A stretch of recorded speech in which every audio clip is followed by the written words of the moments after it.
So I'm sitting up here in Mike's property, and it's up to 154, and I'm here with my boy Cosmo.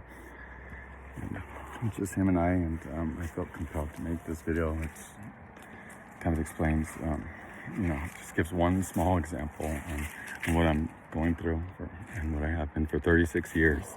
I know it's just impossible to understand, and it's because it feels so disgusting to even talk about, but I have to say it here because I'm here with my boy Cosmo, and my mom has perfected how to hurt me for my whole life. She's got it down to science, and how to talk her way out of it, and her fake reasonings to make it's justified. But just this last time I had given her my voucher to live at the house because she told me she was going to Mexico, and she had my boy Hank that she had taken. I can't even talk about the story without explaining. It's so deep, and it's my whole fucking life. God damn, no, I'm not saying it right. But, God, please help me do what's right. And I will always. You do that always. I'm so grateful for you. Thank you, baby. Thank you, Cosmo.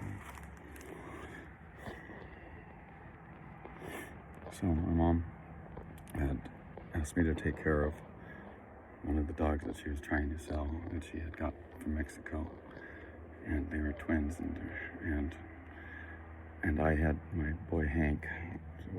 That's the reason why I moved there to the house. But he was with mom for 2 years, so I couldn't take him away from mom too. It was just a horrible situation. But I moved in to be close with him, and then she asked me to take care of one of the dogs when I was going in for surgery for my hernia.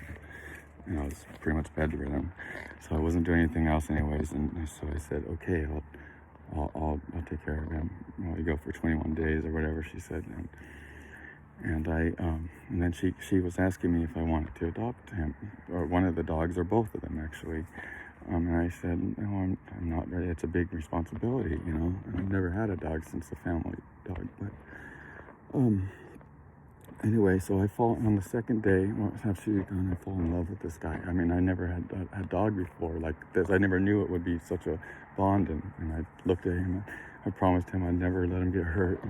And he bonded with me. And I potty trained him, stayed up all night for days with him, and I tell her, I call home on the second or third day, and I tell her, Mom, I decided I'm going to keep Cosmo. I will. Thank you. I just wanted to go and tell you thanks for the best thing ever. And the first thing she says is, well, that's good, because that means I don't have to pay you the rest of the money that I owe you for $5 a day, I'm like, keep your fucking money. I'm just telling you that I'm really happy. Thank you for Cosmo. And so days go by, and then I have my surgery coming up, and it happens to be the same day she's coming back, and I didn't think about that before. But so I'm leaving my friend's picking me up to go to surgery, and she says, what are you going to do with Cosmo? She knows that I changed his name to Cosmo, and I love him, and she says, what are you going to do with him? And I said, I was going to just leave him in my room. And she said, I don't want him to jump on your scars after your surgery. And so I thought, I had this horrible flash that she might, and I didn't allow myself to think such horrible, not even, but it all checks out now. I just had to see one last time, I guess. Anyway, so I let her see him, and I even make sure to say, yeah, but give him right back after surgery, of course, she said. So I go to surgery, I come out, and the first thing I do is say, hey, where's Cosmo? She said, I don't want him to jump on you. And so I said, oh. And I went to bed, and the next morning, first thing I say, where's my dog Cosmo? I want to see him. She goes, I decided to not split him up. It'll be wrong, and I found him a home to give him. And I just knew that she had been planning it the whole time. That she had been building me up, acting like a good person the whole fucking time, just for this moment. And then she wouldn't let me. I asked her to see him, and she wouldn't even let me see him. She said She said, if you come to my yard to try to see him, I'll get you arrested for trespassing again. So she had 3 years before, and that's when I was drinking, and I had called her saying I needed to pick up my work clothes, and she had the cops come while I was there. And then I was just a horrible drunk, and then she used that to get a restraining order and say I was served for it when I never was. And then she comes to my place. I was living on the Mesa and had Hank. She comes to my place and she says, you have a restraining order. If you come near me, I'm going to call the cops. And then she takes my dog. And he almost died. He developed Addison's disease after that. She sent me horrible pictures of him dead, pretty much. He looked like he was dead from depression. And now he has too big of a heart. He could have a heart attack. And he gets so excited. He screams when he sees me. I mean, it's the saddest fucking story in the fucking world. And this is all this horrible monster. I'm telling you, she's a monster. So then, she set up a camera. She texted me, I'll get arrested for trespassing if you try to get him. My boy, Cosmo.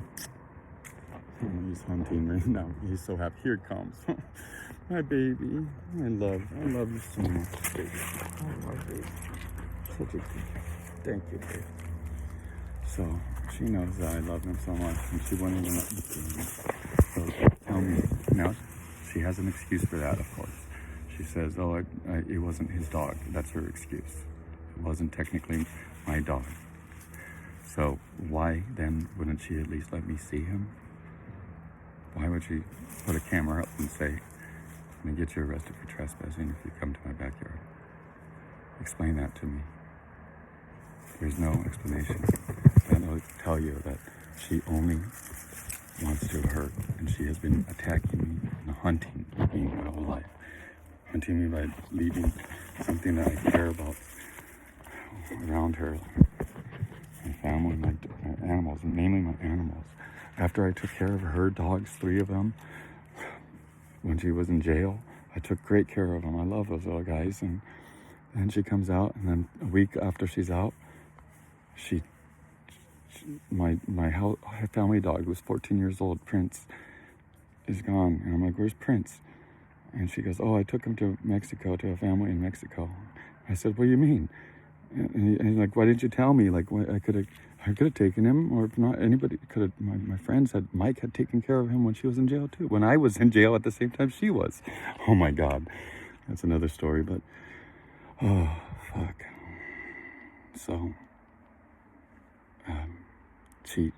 I didn't even get to see. My dog died alone after 14 years being with the family. She just takes him to drop him off on his dying days, wondering where the hell we are. And I'm not even sure where to find him, and I'm not sure if he's alive. And I found out like 2 months later, actually. I really realized that I was gone somewhere. I was living in San Francisco at the time or something. But yeah, guys, I hope that everyone can understand. I mean, the amount of, that's just one little story. This is a monster. I really, she was diagnosed with schizophrenia and borderline personality disorder, and she's a pathological liar, and she meets all the criteria for a psychopath, basically.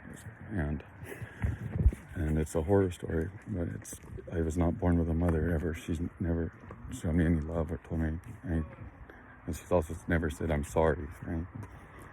So that's been, I guess I just want to explain it in a way that people could listen to this and really understand the amount of horror that I've lived through for 36 years. And the reason why I drank, I mean, you would too, trust me.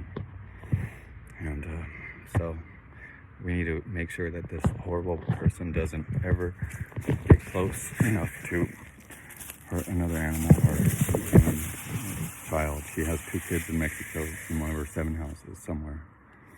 I know that, calling her mama. So it's just a horror story.